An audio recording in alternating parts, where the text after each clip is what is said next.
بسم اللہ الرحمن الرحیم۔ حضرت موسیٰ علیہ السلام سے ٹکر لینے والے فرعونوں کی لاشوں یا ممیوں کے متعلق بہت سی غلط اور صحیح باتیں نیٹ پر موجود ہیں۔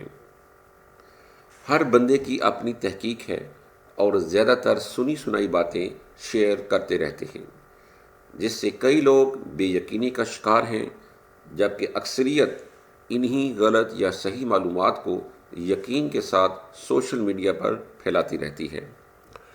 چنانچہ میں آج اس ویڈیو میں آپ کو ان سوالوں کا جواب فراہم کرنے کی کوشش کروں گا جو اکثر لوگوں کے دماغ میں ابھرتے رہتے ہیں۔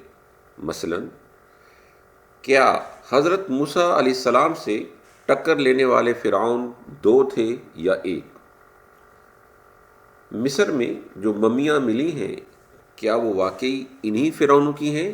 اس کا ثبوت کیا ہے؟ کیا فرعون برنفتہ کے ممی زدہ جسم سے نمک کے ذرات ملے ہیں؟ کس فرعون کو فرانس لے جایا گیا اور وہاں کیا تحقیقات ہوئیں؟ کیا ڈاکٹر مورس بوکائل فرانس میں فرعون پر تحقیقات کرنے والی ٹیم کے انچارج تھے؟ کیا ڈاکٹر مورس بوکائل مسلمان ہو گئے تھے یا کس وجہ سے ہوئے؟ ڈاکٹر مورس بوکائل نے کن وجوہات کی بنا پر برنفتہ کی ممی کو ڈوبنے والا فرعون قرار دیا تھا؟ محترم ناظرین اکرام، میں کافی عرصے سے اس موضوع کے متعلق واضح حقائق جاننے کی جستجو میں تھا۔ کئی ویڈیوز یوٹیوب پر دیکھ چکا تھا، کئی ویب سائٹ پر مضامین بھی پڑھے، مگر متضاد اور اکثر بغیر دلائل کے باتیں سن اور پڑھ کر سخت کنفیوز ہی رہا۔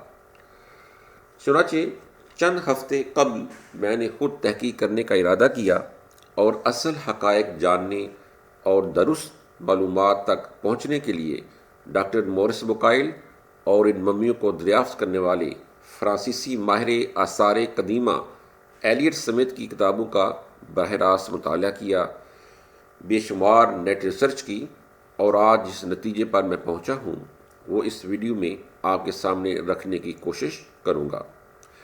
ویڈیو ہو سکتا ہے لمبی ہو جائے، مگر چونکہ حقائق کو پیش کرنا مقصود ہے، اس لیے امید ہے کہ آپ اس سے بور نہیں ہوں گے اور اس کو سن اور دیکھ کر اپنے خیالات سے آگاہ فرمائیں گے انشاءاللہ۔ ڈاکٹر مورس بوکائل اپنی کتاب ممیز آف دی فرعون میں لکھتے ہیں کہ برنفتہ کو خروج کے وقت کا فرعون قرار دینے کے لیے میرے پاس 3 طرح کے ذرائع سے شہادتیں موجود ہیں۔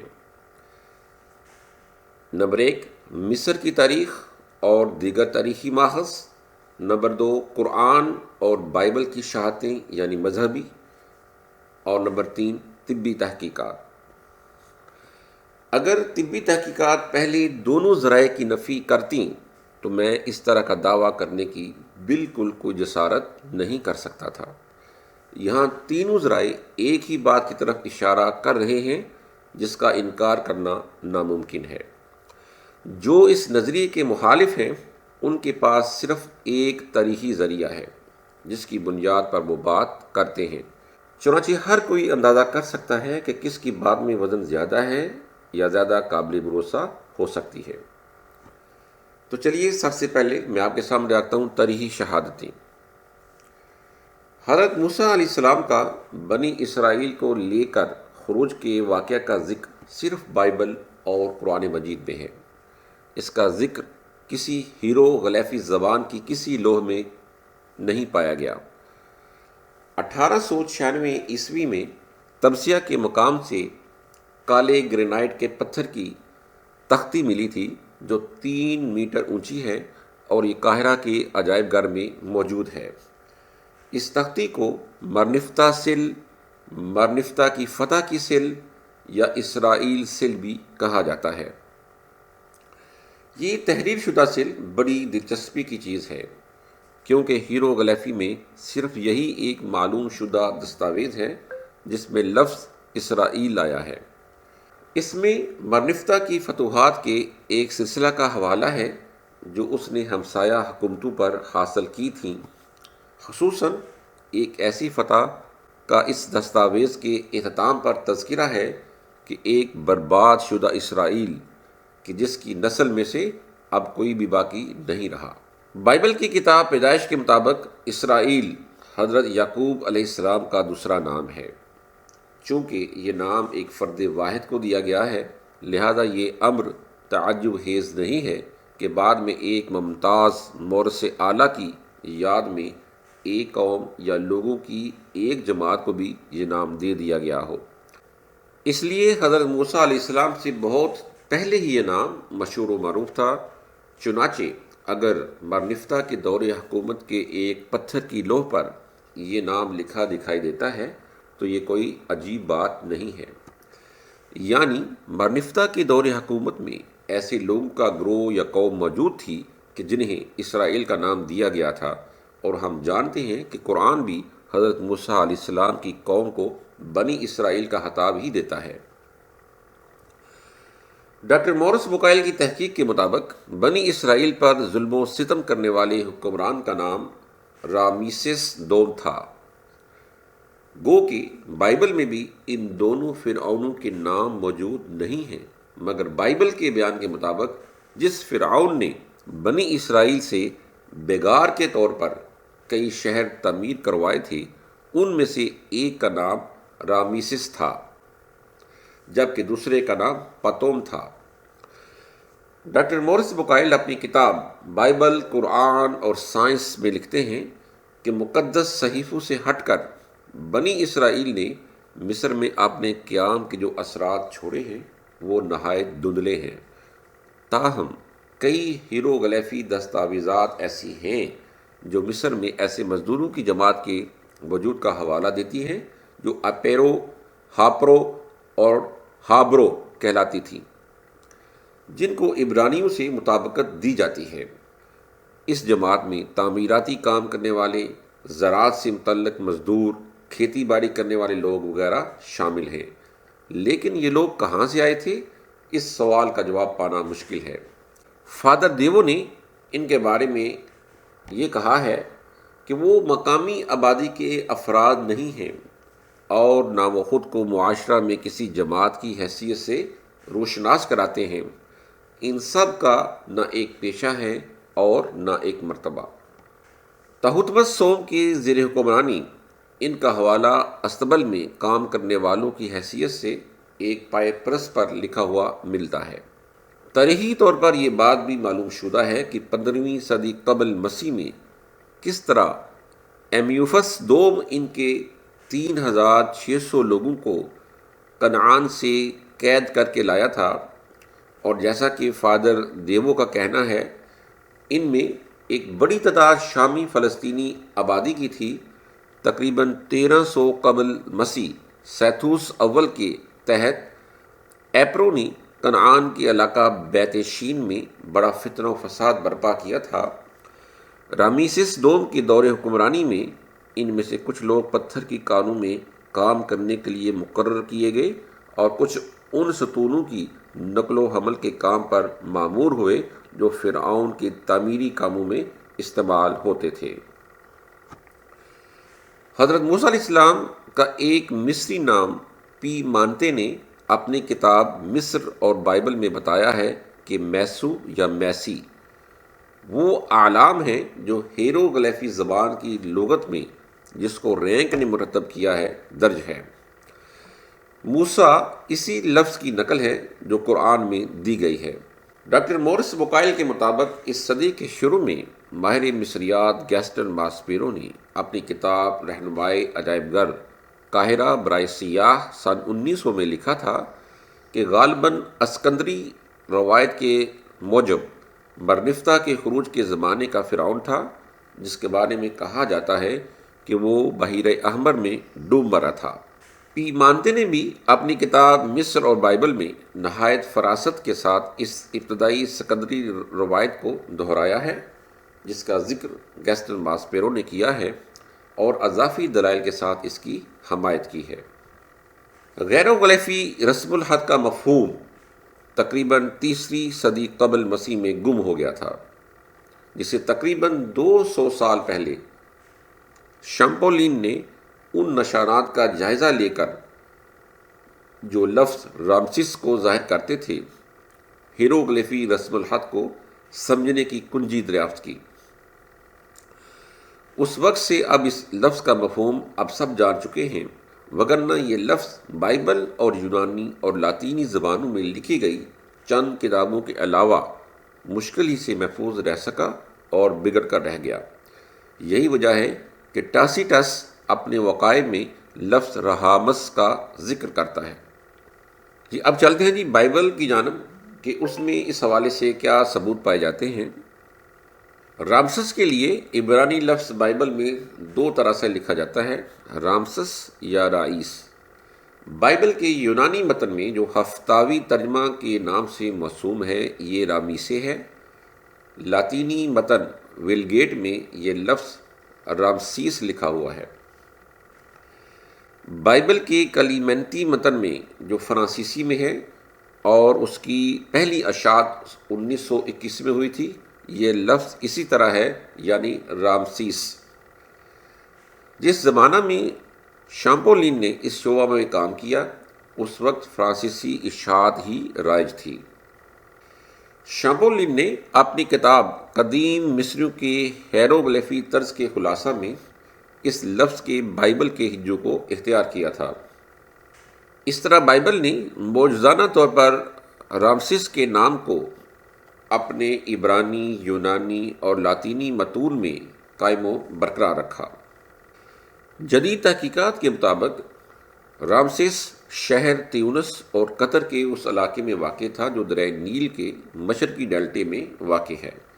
یہ شہر بعد میں مصر کا شمالی دارالحکومت بنا اور بائبل سے ہی پتہ چلتا ہے کہ حضرت موسیٰ علیہ السلام اسی شہر کی تعمیر کے دوران پیدا ہوئے تھے۔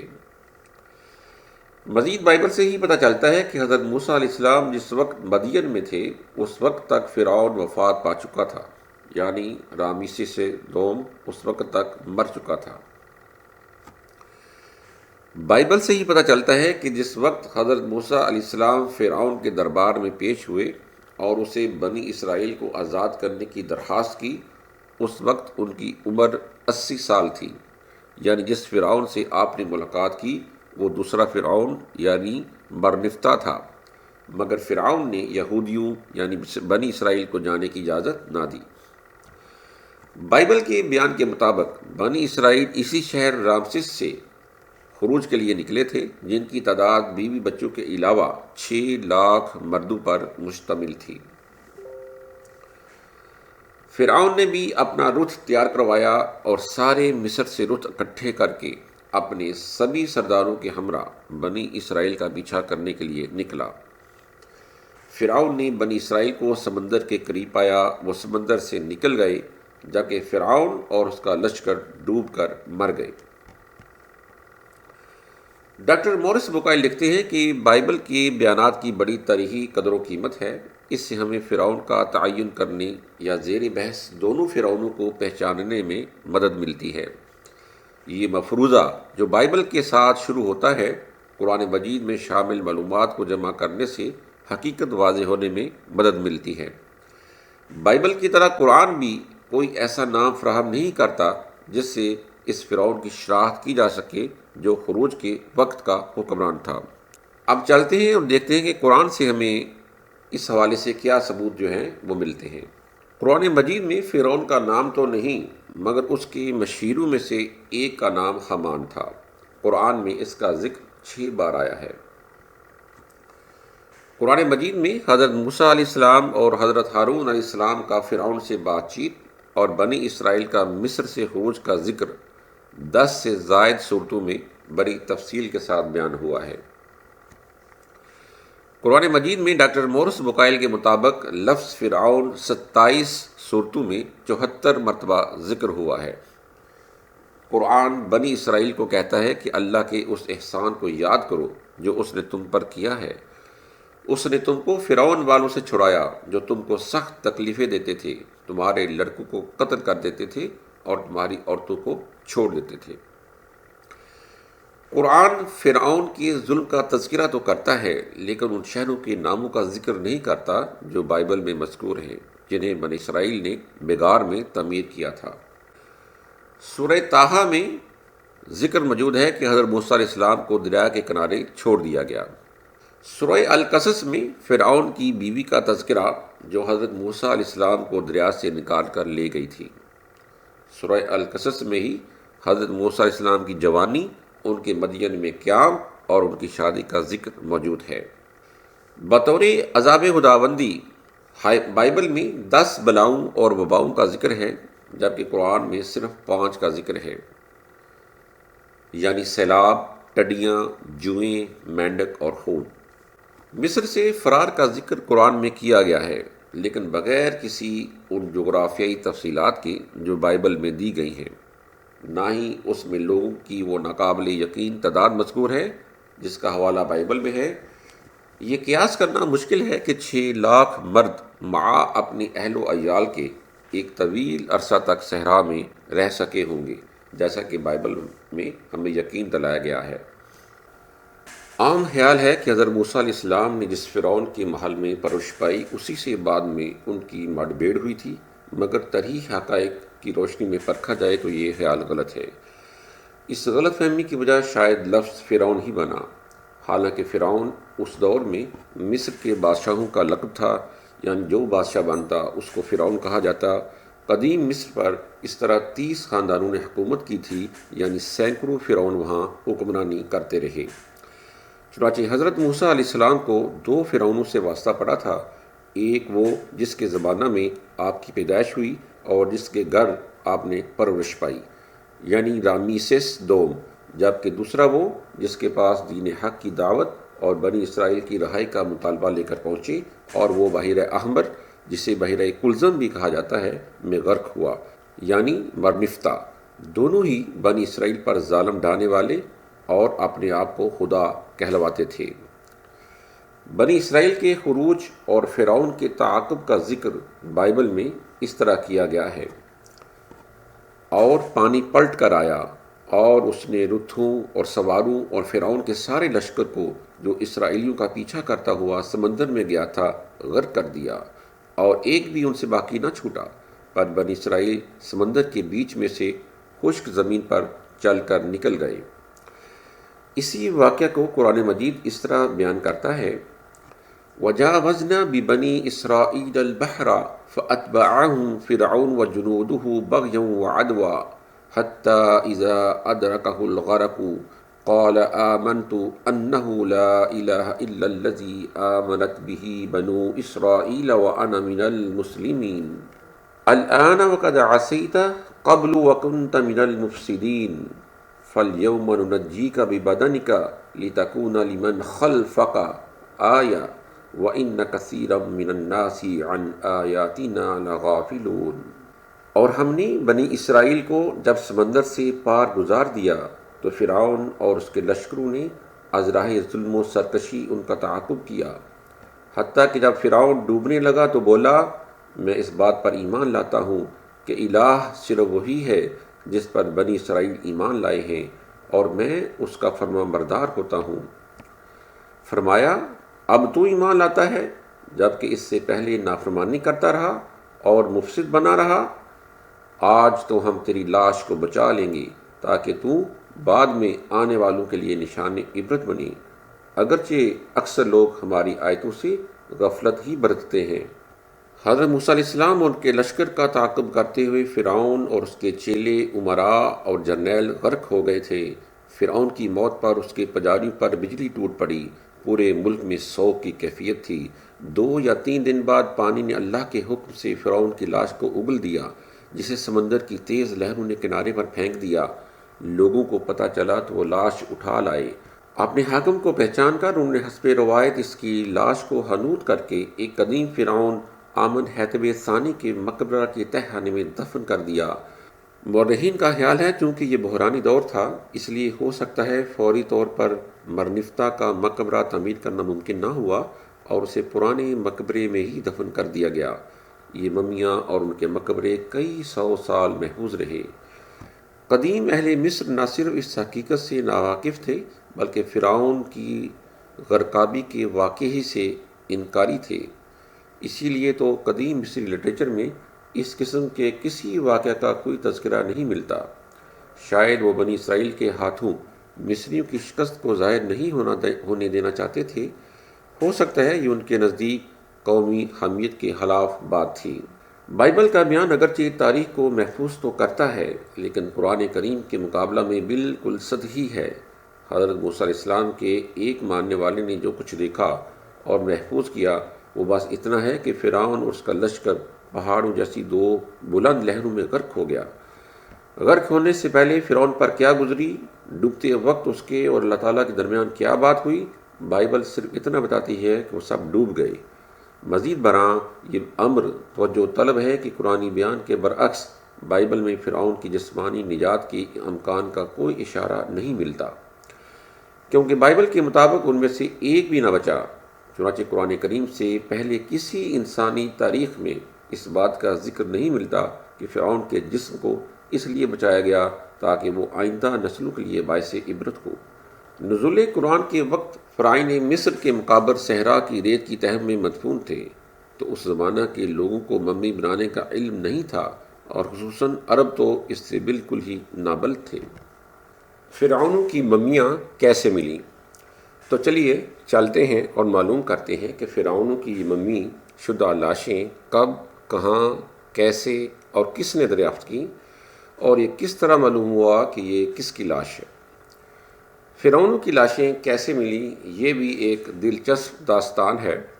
ممیوں تک پہلے پہر رسائی کسی ماہر آثار قدیمہ نے نہیں کی، بلکہ ہوا یوں کہ مصر میں دریائے نیل کے بائیں جانب شاہوں کی وادی کے نام سے مشہور ایک جگہ ہے۔ اس جگہ کے قریب ایک مقام دیر البخاری واقع ہے، جس کے گرد و نواح میں کچھ گاؤں آباد ہیں۔ ان میں سے ایک گاؤں کا نام شیخ الگورنیہ ہے۔ وہاں ایک شخص احمد عبد الرسول کا خاندان آباد تھا۔ یہ خاندان کسی طرح ان مقبروں تک پہنچا جہاں ان کو یہ تابوت ملے۔ ان کے وہم و گمان میں بھی نہ تھا کہ ان تابوتوں کا تعلق فرعونوں سے ہے۔ وہ ان کی قیمتی چیزیں چراتے اور ان کو بازار لا کر فروخت کرتے۔ ان کے پاس جب انتہائی منفرد اشیاء پائی گئیں تو لوگوں کو شک ہوا اور ان کی شکایت پولیس کو کی گئی۔ چنانچہ جب پولیس نے احمد عبد الرسول سے تفتیش کی تو اس نے بالآخر اس بات کا اقرار کر لیا کہ وہ یہ قیمتی نوادرات اس علاقے میں موجود کسی مقبرے میں پائے گئے تابوتوں سے حاصل کرتا ہے۔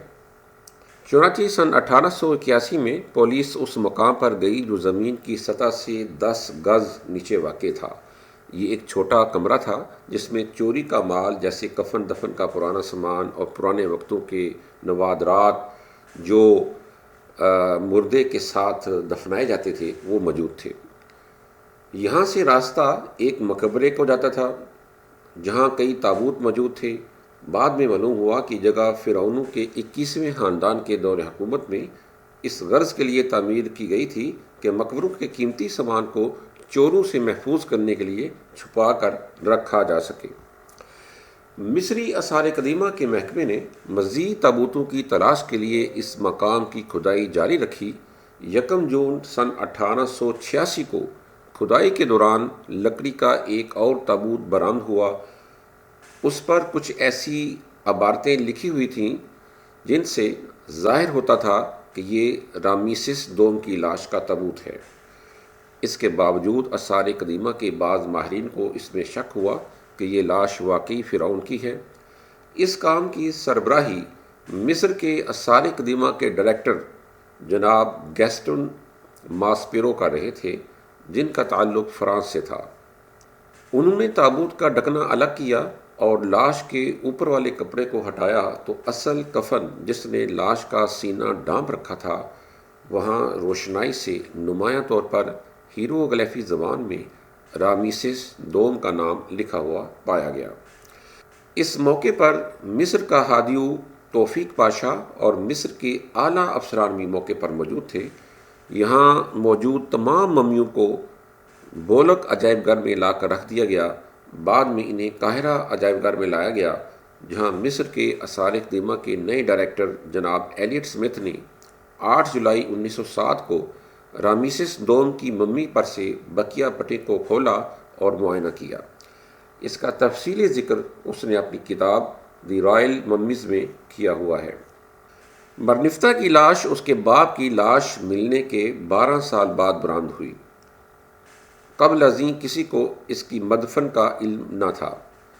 سن 1898 میں بادشاہوں کی وادی میں کھدائی کا سلسلہ جاری تھا کہ مصر کے آثار قدیمہ کے ڈائریکٹر ایک مغربی ماہر مسٹر لووٹ نے اپنے 5 دیگر ساتھیوں کے ہمراہ شاہ حیتب ثانی کا مقبرہ کھولا تو اس کے ایک ذیلی کمرے سے ایک تابوت ملا۔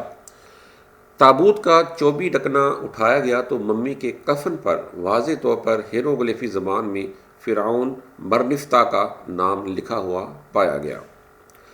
سن 1900 میں اس ممی کو قاہرہ کے عجائب گھر میں لایا گیا۔ اس مقبرے سے مزید 18 ممیاں برآمد ہوئی تھیں۔ ایلیٹ اسمتھ نے 8 جولائی 1907 کو اس پر سیبی پٹیوں کو کھولا اور معائنہ کیا۔ اس کا بھی تفصیلی ذکر اس نے اپنی کتاب دی رائل ممیز میں کیا ہوا ہے۔ ممیاں جب تک حنوط شدہ حالت میں اپنے مقبروں میں موجود رہیں ان کی حالت بہت بہتر تھی۔ ان کی حالت اس وقت بگڑنا شروع ہوئی جب ان کی حنوط کرنے والی پٹیاں کھول کر ان کو بغیر کسی حفاظتی تدابیر اختیار کیے نمائش کے لیے عجائب گھر میں رکھ دیا گیا۔ ان کو سخت موسمی اثرات اور نمی وغیرہ سے خراب ہونے سے بچانے کے لیے کوئی خاص انتظام نہ کیا گیا اور سخت بے احتیاطی کی گئی۔ گیسن سپیرو کہ جس نے سب سے پہلے سن 1886 میں ان پٹیوں کو ممیوں سے اتارا تھا، اسی نے 30 سال بعد سن 1916 میں قاہرہ کے عجائب گھر میں جب ان ممیوں کو دوبارہ دیکھا تو حکام مصر کو ان کی بگڑتی ہوئی حالت کی طرف توجہ دلائی، مگر اس کے باوجود کوئی ضروری اقدامات نہ اٹھائے گئے۔ ڈاکٹر مورس بوکائل اپنی کتاب ممیز آف دی فرعونز کے صفحہ 11 پر لکھتے ہیں کہ فرعونوں کی ممیوں کے حوالے سے مجھے سب سے زیادہ دلچسپی رامسیس دوم کے بیٹے مرنفتہ کی ممی کے ساتھ صرف اس وجہ سے تھی کہ میں اسے ہی قرآن اور بائبل کے حوالوں کے مطابق بنی اسرائیل کے خروج کے وقت کا فرعون سمجھتا تھا۔ وہ مزید لکھتے ہیں کہ 1974 میں جب میں مصر گیا تو ان دونوں فرعونوں کی ممیاں دوسری ممیوں کے ہمراہ وہاں عجائب گھر میں لوگوں کے دکھانے کے لیے رکھی ہوئی تھیں، مگر سن 1979 میں ممیوں کی حالت بگڑنے کی وجہ سے ان کی نمائش پر پابندی لگا دی گئی تھی کیونکہ ممیوں کو محفوظ بنانے کا فرانس مشن ناکام ہو چکا تھا۔ سن 1974 میں لوگ رامسیس دوم کے جسم میں سے صرف چہرے اور بائیں ہاتھ کو دیکھ سکتے تھے، جبکہ بقیہ جسم کتان کے موٹے کپڑے سے لپیٹا گیا تھا جو کہ ٹاٹ کے کپڑے کی طرح نہ تھا۔ لاش کو تابوت کے اندر اس طرح لٹایا گیا ہوا تھا کہ اس کا چہرہ اوپر کی جانب تھا۔ ممی شیشے کے باکس میں رکھی گئی تھی جس کا کور کھولا اور بند کیا جا سکتا تھا۔ ہاتھ کی انگلیوں کے ناخن کافی بڑے ہوئے تھے اور ان پر مہندی لگی ہوئی تھی۔ ناخن کے بڑے ہونے کی وجہ سائنسی تھی کہ مرنے کے بعد بھی ان کی نشو و نما جاری رہتی ہے۔ پیشانی پر کچھ بھورے رنگ کے گومڑ سے موجود تھے جن کو بعد میں ماہرین جلد نے بڑھاپے کی وجہ قرار دیا تھا، مگر جس چیز نے میری توجہ سب سے زیادہ حاصل کی وہ اس کی بند پلکیں تھیں جو ظاہر کر رہی تھیں کہ جسم کو حنوط کرنے والوں نے حنوط کرتے وقت اس کی آنکھیں نکال دی تھیں۔ اس وقت قاہرہ عجائب گھر میں فرعون کے شاہی خاندان سے تعلق رکھنے والی 27 ممیاں موجود تھیں۔ شاہی ممیاں جس کمرے میں رکھی گئی تھیں اس کی دیواروں پر دنیا بھر سے آنے والے ریڈیالوجسٹ کے ایکس رے جو انہوں نے ان ممیوں کی تحقیق کی غرض سے لیے تھے آویزاں تھے، اور ہر ایک نے اپنی دلچسپ تحقیق کے نتائج بھی عوام کی معلومات کے لیے لکھ رکھے تھے۔ مصر کے صدر انور سادات کی بیوی کا ایک رشتہ دار ڈاکٹر مورس بوکائل سے علاج کے سلسلے میں فرانس آتا جاتا رہتا تھا۔ وہاں صدر سادات کی بیوی کی ملاقات ڈاکٹر صاحب سے بھی ہوئی۔ دوران ملاقات ڈاکٹر صاحب نے مسز سادات سے فرعون کی ممیوں کے متعلق اپنے خیالات و امکانات سے آگاہ کیا کہ میری تحقیق کے مطابق مرنفتہ ہی وہ فرعون ہے جو بنی اسرائیل کے خروج کے وقت فرعون مصر تھا۔ چنانچہ اگر آپ مجھے اس بات کی تحقیق کی اجازت مرحمت فرما دیں تو نوازش ہوگی۔ اس بات کی حامی مسز سادات نے بھر لی اور صدر سادات سے بات کر کے ڈاکٹر صاحب کو ان سے ملنے کی دعوت دی۔ چنانچہ ڈاکٹر مورس ذاتی طور پر سن 1974 میں صدر سادات سے ملے اور ان سے اجازت طلب کی، جو کہ انہیں نہ صرف دے دی گئی بلکہ ہر طرح کی سہولت بہم پہنچانے کا حکم بھی صادر کیا گیا، مگر ایک شرط کے ساتھ کہ ان ممیوں کو جسمانی طور پر کوئی نقصان نہ پہنچے۔ اسی وجہ سے ڈاکٹر صاحب صدر انور سادات اور مسز سادات کے ہمیشہ مشکور رہے۔ مصر میں ڈاکٹر مورس بوکائل کی ممیوں پر تحقیقات۔ اس ریسرچ میں معاونت کے لیے ڈاکٹر مورس کی درخواست پر مصر حکومت کی جانب سے فرانس کے ڈاکٹر مائیکل ڈوریگون کو دعوت دی گئی، جو فرانسک میڈیسن میں ماہر تھے۔ اس کے علاوہ اس ریسرچ میں پروفیسر کے قسیم، پروفیسر آر ایل میلجی اور ڈاکٹر مصطفیٰ مینالوی کی معاونت بھی شامل تھی۔ ابتدائی ریسرچ کے دوران مجموعی طور پر فرانس اور مصر کے 10 ڈاکٹر، جن میں ایکس رے، اینڈوسکوپی کے ماہر اور دندان ساز، اس اہم پروجیکٹ میں شامل تھے۔ اس ریسرچ میں خاص طور پر اس چیز کو اہمیت دی گئی کہ فرعون مرنفتہ کی کھوپڑی پر نظر آنے والا رخنا کس وجہ سے ہے اور اس کی موت کس وجہ سے ہوئی تھی۔ اس کے علاوہ رامسیس دوم کی ممی کے بارے میں بھی تحقیق کرنا شامل تھا۔ اس ریسرچ سے قبل عمومی نوعیت کی تحقیق میں اس بات کا مشاہدہ کیا جا چکا تھا کہ دوسری ممیوں کی طرح رامسیس دوم کی ممی کی حالت بھی خراب ہو چکی ہے، جبکہ رامسیس دوم کی ممی کو دوہرا نقصان ہوا تھا۔ ایک تو اس کے ڈھانچے کو جسمانی طور پر نقصان کا سامنا تھا، جو اس کا ایکس رے لینے سے معلوم ہوا، دوسرا حیاتیاتی طور پر بھی ممی کئی اقسام کی پھپھوندیوں کا شکار ہو چکی تھی۔ رامسیس دوم اور مرنفتہ کی ممیوں میں چھاتی کے حوالے سے فرق پایا گیا۔ رامسیس دوم کی چھاتی بری ہوئی تھی، جبکہ مرنفتہ کی چھاتی تقریباً خالی۔ مرنفتہ کی چھاتی خالی ہونے کے بارے میں ایک سادہ نظریہ یہ پایا جاتا ہے کہ چونکہ اس کی موت بنی اسرائیل کے خروج کے وقت حادثاتی طور پر ہوئی تھی، اس لیے اس کے اندرونی اعضاء شدید متاثر ہو گئے ہوں گے، یعنی ان کو نکال کر پھینک دیا گیا ہوگا۔ مرنفتہ کی چھاتی خالی ہونے کی ایک اور ممکنہ وجہ یہ بھی ہو سکتی ہے کہ حنوط کرتے وقت بعض اوقات پیٹ اور چھاتی کے اندرونی اعضاء کو نکال لیا جاتا تھا اور پھر ان کو الگ الگ حنوط کر کے کچھ حصوں کو پیٹ اور چھاتی کے خالی حصوں میں اور کچھ کو مہروتی شکل کے مرتبانوں میں رکھ دیا جاتا تھا۔ مگر جب مرنفتہ کی پٹیاں کھولی گئیں تو اس کے پیٹ کے نچلے حصے پر 4/6 سینٹی میٹر کا کٹ لگا ہوا تھا اور اس کا پیٹ اور چھاتی خالی تھی۔ شاید کسی وقت کسی چور لٹیرے نے قیمتی چیزوں کی تلاش میں اندر موجود ہر چیز کو نکال پھینکا ہوگا، کیونکہ پٹیوں کے اوپر بھی کٹ کا نشان موجود تھا۔ مگر جب مرنفتہ کے ایکس رے کیے گئے تو چھاتی کے مقام پر ایک بے ترتیب خاکہ سا نظر آیا کہ جیسے اس جگہ کچھ ہو۔ اس ایکس رے میں آپ اس کو دیکھ سکتے ہیں۔ مرنفتہ کے پیٹ پر تو چھوٹا سا سوراخ تھا، مگر رامسیس دوم کے پیٹ پر کافی بڑا سوراخ تھا، جیسا کہ تصاویر سے واضح ہے۔ مرنفتہ کے دونوں ہاتھوں کی کلائیاں بڑی ترتیب کے ساتھ ایک دوسرے کو کراس کرتے ہوئے چھاتی کے اوپر رکھی ہوئی ہیں، جبکہ رامسیس دوم کی کلائیاں اس انداز میں نہیں ہیں، جیسا کہ تصاویر سے واضح ہے۔ ڈاکٹر مورس بوکائل اپنی کتاب ممیز آف دی فرعونز میں لکھتے ہیں کہ رامسیس دوم کی چھاتی کے اندر کیا کچھ ہے، اس چیز کو معلوم کرنے کے لیے ہم نے اینڈوسکوپی آلے کو اندر ڈالنے کی ناکام کوشش کی، کیونکہ پیٹ اور چھاتی کے درمیان کوئی نامعلوم مادے کی دیوار سی موجود ہے جسے توڑے بغیر ہم آلے کو اندر نہیں ڈال سکتے تھے، اور ایسا کرنے کی اجازت نہیں تھی کیونکہ لاش کے ڈھانچے کو نقصان پہنچ سکتا تھا۔ مرنفتہ کی دائیں کلائی کی بڑی ہڈی کچھ اس انداز میں ٹوٹی ہوئی تھی کہ ٹوٹی ہوئی ہڈی بھی کئی اجزاء میں منقسم تھی۔ میرے خیال میں ہڈی کا ٹوٹنا اس کی موت کے بعد ہوا ہوگا۔ مرنفتہ کی چھاتی پر موجود سوراخ بھی کسی حادثاتی موت کی طرف اشارہ کرتا ہے۔ مرنفتہ کی چھاتی کے ایکسروں کے جانچنے سے میں نے یہ بات نوٹ کی کہ اس کی ہڈیوں پر تکلیف دہ چوٹ کے اثرات پائے جاتے ہیں، اور یہ اس وقت ہوا ہوگا کہ جب یہ جسم زندہ تھا۔ مرنفتہ کے جسم میں 13 پسلیاں تھیں، مگر ابھی موجودہ لاش میں 12ویں اور 13ویں پسلی غائب ہے۔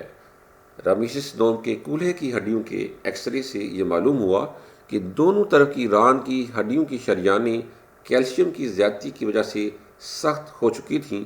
اس کے علاوہ اس کی شاہ رگ کی شریانیں بھی اسی بیماری کا شکار تھیں۔ ان علامتوں کو واضح طور پر دیکھا جا سکتا ہے۔ یہ بات بڑی حیران کن تھی کہ وہ شریانوں کی سوزش یا ان کے سکڑنے کے مرض کا بری طرح شکار تھا۔ ان تحقیقات سے یہ بات سامنے آئی کہ رامسیس دوم کی عمر وفات کے وقت 80 سال سے زائد تھی۔ مرنفتہ جو رامسیس دوم کا 13واں بیٹا تھا، اس کے جسم کے اندر بھی اسی بیماری کی علامات پائی گئی ہیں۔ اس کے کولہے کی ہڈیوں، ایک ران کی ہڈی کی شریان اور اس کی مزید شاہوں میں بھی اس بیماری کی علامتیں دیکھی جا سکتی ہیں۔ مصریوں کے کیے گئے بہترین ایکسرے سے ہمیں معلوم ہوا کہ رامسیس دوم کی کھوپڑی میں دماغ موجود نہیں ہے۔ حنوط کرنے والوں نے ناک کے اندر سوراخ کر کے اس کو نکال دیا تھا اور پھر کھوپڑی کے اس خالی حصے کو کسی جمنے والے مادے سے بھر دیا تھا۔ مصری حکام کو ممیوں کی بگڑتی ہوئی صورتحال کے بارے میں مسلسل آگاہ کیا جاتا رہا۔ ڈاکٹر مورس بوکائل نے صدر انور سادات سے ہونے والی اپنی ملاقات میں بھی اس مسئلے کو اٹھایا۔ 23 جنوری 1976 کو مصر کے مشہور اخبار الاہرام میں اس کے متعلق ایک مضمون بھی شائع ہوا، جسے صدر سادات نے خصوصی اہمیت دی، اور جب فرانس کے صدر جسکار ڈی ایسٹنگ مصر کے دورے پر تشریف لائے تو انہوں نے بھی اس سلسلے میں صدر سادات سے بات کی اور ممیوں کو محفوظ بنانے کے لیے اپنی خدمات کی پیشکش کی، جسے صدر سادات نے منظور کر لیا، اور رامسیس دوم کی ممی کی خصوصیت اور حالت کے زیادہ بگڑنے کے پیش نظر اس کو محفوظ کرنے اور مزید تحقیق کرنے کی غرض سے فرانس لے جانے کی اجازت دے دی، تاکہ جس طریقے سے اس ممی کو محفوظ کیا جائے گا اسی طریقے کو استعمال کرتے ہوئے بقیہ ممیاں بھی محفوظ کی جا سکیں گی۔ رامسیس دوم کی ممی کی فرانس آمد۔ 26 ستمبر 1976 فرانس کے ایئرپورٹ لی بوگڈ پر فرعون رامسیس دوم کی ممی پہنچی تھی۔ اس کو مصر سے فرانس کے ایک خصوصی فوجی طیارے کے ذریعے لایا گیا تھا۔ جب یہ طیارہ ایئرپورٹ پر لینڈ ہوا تو اس کو مکمل فوجی پروٹوکول دیا گیا کہ جیسے کسی زندہ صدر کے دورے پر دیا جاتا ہے۔ ممی کا استقبال کرنے کے لیے فرانس کے secretary of state for universities mister Ellis Saunter site موجود تھے۔ اس کے علاوہ مصری سفارت خانہ کے ایک نمائندہ، فرانس میں تعینات مصر کی مصری نوادرات کی سربراہ کرسٹین ڈیسروچس نوبل کوٹ اور فرانس کے علم الانسان عجائب گھر کے ڈائریکٹر پروفیسر نیونل بالوٹ بھی موجود تھے۔ یہاں یہ بات بھی قابل ذکر ہے کہ ممی کو فرانس لانے کے لیے اس کا پاسپورٹ بھی بنایا گیا تھا، جس کی کوئی حقیقی تصویر موجود نہیں ہے۔ نیٹ پر جو تصویر عام طور پر پائی جاتی ہے وہ اصل نہیں ہے۔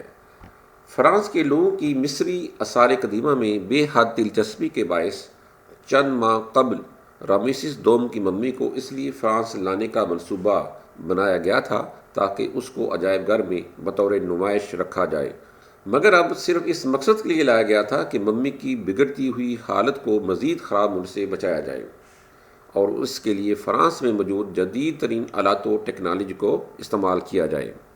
یہاں پر یہ بات بھی پیش نظر ہے کہ فرانس پہنچنے والی ممی رامسیس دوم کی تھی، نہ کہ مرنفتہ کی، کیونکہ عام طور پر یوٹیوبرز جس انداز میں بات کرتے ہیں اس سے یہ تاثر ملتا ہے کہ جس فرعون کے ڈوبنے کا ذکر کیا جاتا ہے اس کی لاش فرانس بھیجی گئی تھی۔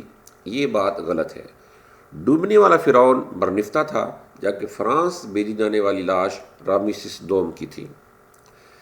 ایک اور سوال جو پیدا ہوتا ہے کہ اگر مرنفتہ پر خروج کے وقت کا فرعون ہونے کا شک تھا تو پھر اسے فرانس کیوں نہ بھیجا؟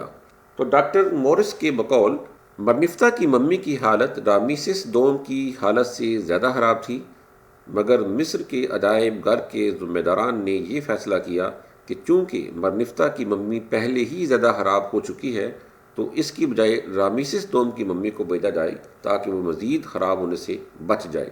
ڈاکٹر مورس بوکائل نے فرانس میں ہونے والی تحقیقات یا آپریشن کے انچارج تھے۔ یہ بات بھی غلط ہے، وہ صرف اس ٹیم کا حصہ تھے۔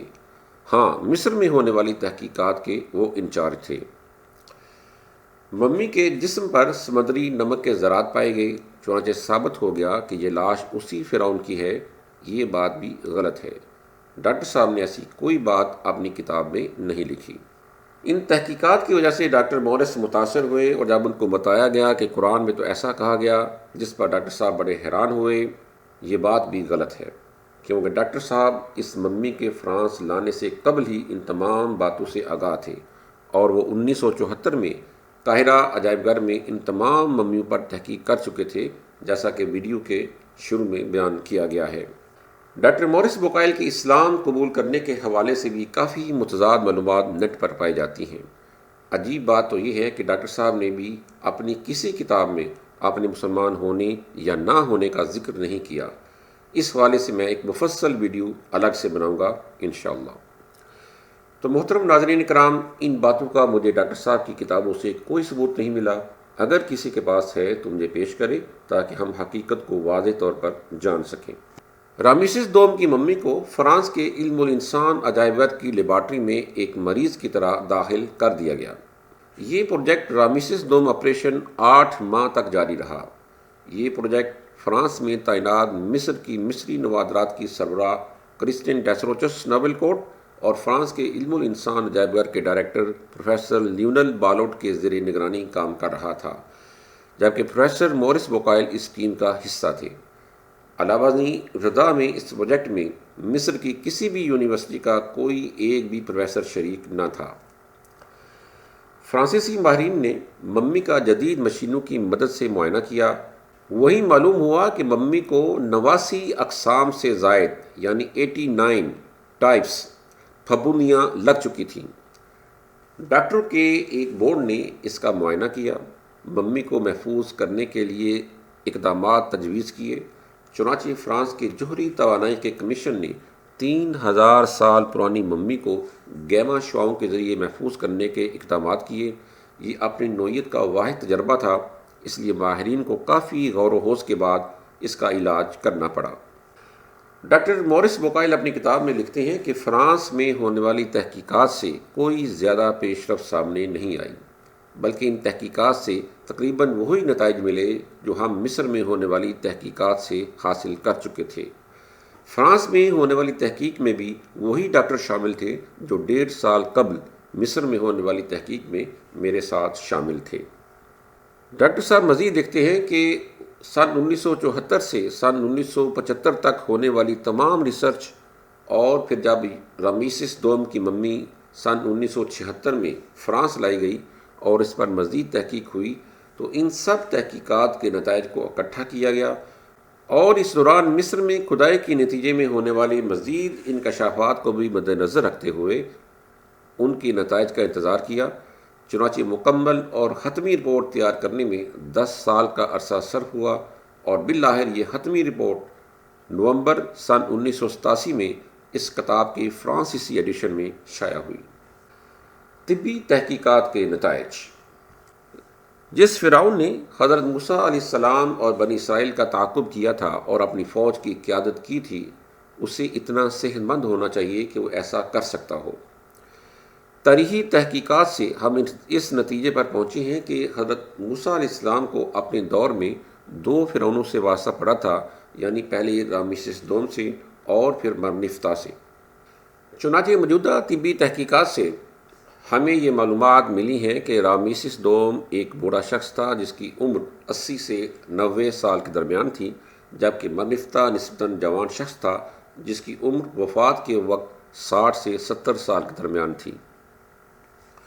اس وجہ سے ہم یہ کہہ سکتے ہیں کہ رامیسس دوم میں اتنی طاقت نہیں تھی کہ وہ حضرت موسیٰ علیہ السلام کا تعاقب کرتا، تو لامحالہ وہ فرعون مرنفتہ ہی تھا جس نے خروج کے وقت ان کا تعاقب کیا تھا۔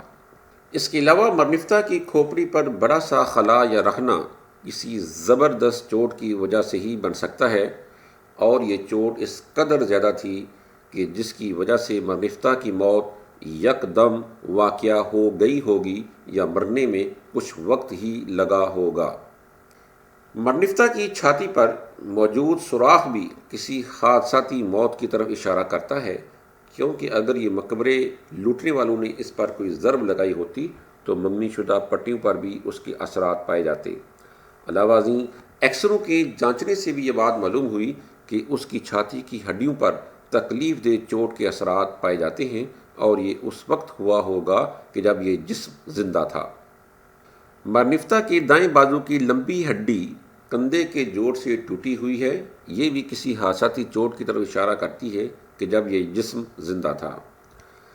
ڈاکٹر مورس بوکائل اپنی کتاب ممیز آف دی فرعونز میں لکھتے ہیں کہ جب ہم مصر میں مرنفتہ کی ممی کا معائنہ کر رہے تھے تو وہاں ہمارے ہمراہ کئی لوگوں نے ہمیں بتایا کہ یہ فرعون ڈوب کر مرا تھا۔ جب ہم نے اس کا معائنہ کیا تو معلوم ہوا کہ اگر یہ ڈوب کر مرا تھا تو پھر یہ زیادہ عرصہ پانی میں نہیں رہا ہوگا، کیونکہ اگر یہ زیادہ عرصہ پانی میں رہا ہوتا تو اس کا جسم گل جانا تھا اور خراب جسم پر ہنوتگی کا عمل کامیاب نہ ہوتا۔ چنانچہ جب ہم نے فرعون کے جسم سے کچھ حصہ ٹیسٹ کرنے کے لیے بڑی خصوصی اجازت کے ساتھ لیا اور اسے پروفیسر جیکوس میگنٹ اور مائیکل دوریگون نے خوردبین کے ذریعے چیک کیا تو معلوم ہوا کہ جب اس کو ہنوت کیا گیا تھا تو اس کا جسم ٹھیک تھا، یعنی یہ اگر ڈوب کر مرا تھا تو پھر اس کی لاش زیادہ دیر تک پانی میں نہیں رہی تھی۔ ڈاکٹر مورس بوکائل اپنی کتاب بائبل، قرآن اور سائنس میں اپنی رپورٹ کے حوالے سے آخری بات یہ لکھتے ہیں کہ جسم پر چوڑے چوڑے رخنوں کے ساتھ ہڈیوں پر متعدد زخموں یا چوٹوں کا نشان موجود ہیں، جن میں سے بعض مہلک ثابت ہوئے ہوں گے، حالانکہ ابھی تک اس بات کا پتہ چلانا ممکن نہیں ہے کہ ان میں سے بعض فرعون کی موت سے پہلے ہوئے یا بعد میں۔ غالب گمان ہے کہ اس کی موت یا تو ڈوبنے سے ہوئی، جیسا کہ مذہبی کتابوں کے بیانات سے پتہ چلتا ہے، یا ڈوبنے سے قبل کی سخت چوٹوں سے، یا یک وقت دونوں سے۔ چنانچہ ان وجوہات کی بنا پر ڈاکٹر مورس بوکائل اس نتیجے پر پہنچے کہ بنی اسرائیل کا تعاقب کرنے والا فرعون مرنفتہ ہی ہو سکتا ہے، کوئی اور نہیں۔ ایک اہم مغالطے کی وضاحت۔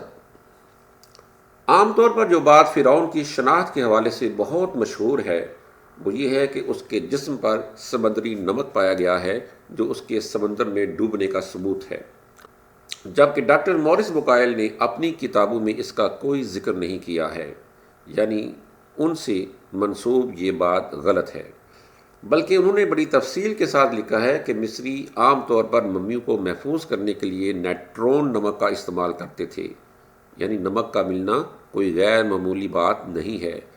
یہ نمک بہت قیمتی ہوتا تھا جو وہ نیٹرون وادی سے خشک ہو جانے والی جھیلوں کے کناروں سے حاصل کرتے تھے۔ نیٹرون نمک سوڈیم کاربونیٹ ڈیکا ہائیڈریٹ یعنی دوبی سوڈا اور سوڈیم بائی کاربونیٹ جسے بیکنگ سوڈا یا میٹھا سوڈا بھی کہا جاتا ہے کا مرکب ہوتا تھا۔ اس کے ساتھ سوڈیم کلورائڈ اور سوڈیم سلفیٹ کی تھوڑی مقدار بھی شامل ہوتی ہے۔ ممی کے تمام اعضاء نکالنے کے بعد اس کو خشک کرنے کی غرض سے اس نمک کی تہہ کے اوپر اس کو تقریباً 40 دن کے لیے رکھ کر چھوڑ دیا جاتا تھا۔ اس کے علاوہ اسی نمک کے تھیلے بنا کر پیٹ اور چھاتی کے اندر بھی رکھے جاتے تھے تاکہ وہ لاش کے جسم سے خون، پانی اور چربی کو جذب کر کے خشک کر دیں۔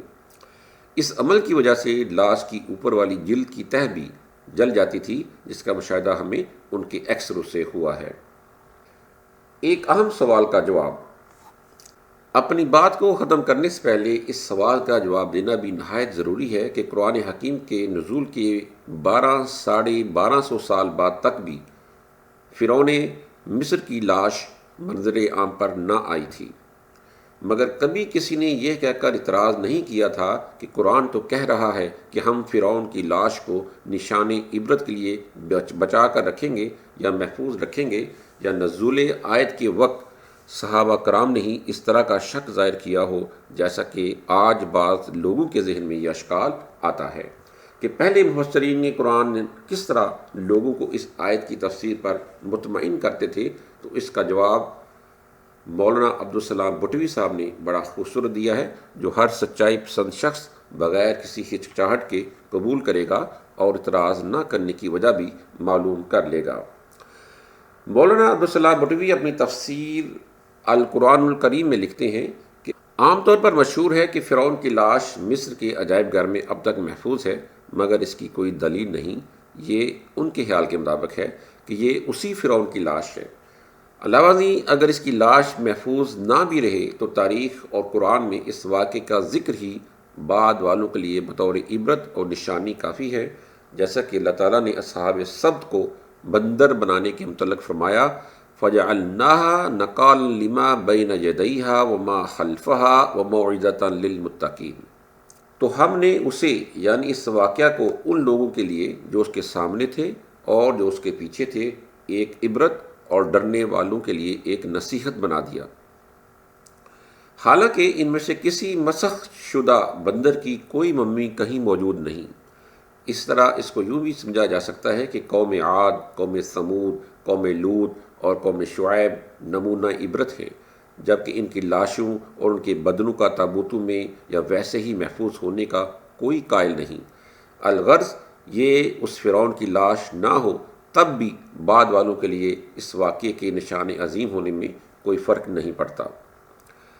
حاصل کلام، محترم ناظرین اکرام، اس بات میں مورخین کے درمیان ابھی تک اختلاف موجود ہے اور رہے گا کہ خروج کے وقت کا فرعون رامسیس دوم تھا یا مرنف تھا، لیکن اس امر میں تو شک و شبہ کی کوئی گنجائش ہی نہیں کہ ویلی آف کنگز یعنی بادشاہوں کی وادی سے برآمد ہونے والی ایک ممی اسی فرعون کی ہے جس نے حضرت موسیٰ علیہ السلام سے ٹکر لی تھی۔ لامحالہ اس سے ایک ہی نتیجہ نکلتا ہے کہ ساری تاریخ عالم کے فیصلے کے خلاف صرف قرآن کریم کا یہ دعویٰ ہی درست ثابت ہوا، یعنی آج کے دن ہم تجھے تیرے بدن کے ساتھ نجات بخشیں گے۔ قرآن کریم کا یہ وہ فیصلہ ہے جس پر تاریخ عالم نے مہر تصدیق ثبت کر دی ہے۔ آج ان دونوں فرعونوں کی لاشیں ہمارے سامنے بطور نشان عبرت موجود ہیں کہ جو اپنے دور میں اپنے آپ کو خدا کہلواتے تھے۔ ناظرین اکرام، ڈاکٹر مورس بکائل اور ایلیٹ اسمتھ کی کتابوں کے لنکس آپ کو ڈسکرپشن میں مل جائیں گے۔ جو مزید معلومات حاصل کرنا چاہتا ہے وہ ان کو ڈاؤن لوڈ کر کے پڑھ سکتا ہے۔ ویڈیو اچھی لگے تو لائک اور شیئر ضرور کیجیے گا اور تبصروں میں اپنی رائے سے آگاہ ضرور کیجیے گا، کیونکہ آپ کی حوصلہ افزائی مجھے مزید محنت کرنے پر آمادہ کرے گی۔ کچھ دنوں تک 2 اور ویڈیو بنانے کا ارادہ ہے۔ ایک ڈاکٹر مورس بکائل کے قبول اسلام کے متعلق ہوگی اور دوسری میں مصری کس طرح لاشوں کو حنوط کرتے تھے اس طریقوں کو بیان کیا جائے گا انشاءاللہ العزیز۔ السلام علیکم ورحمۃ اللہ وبرکاتہ۔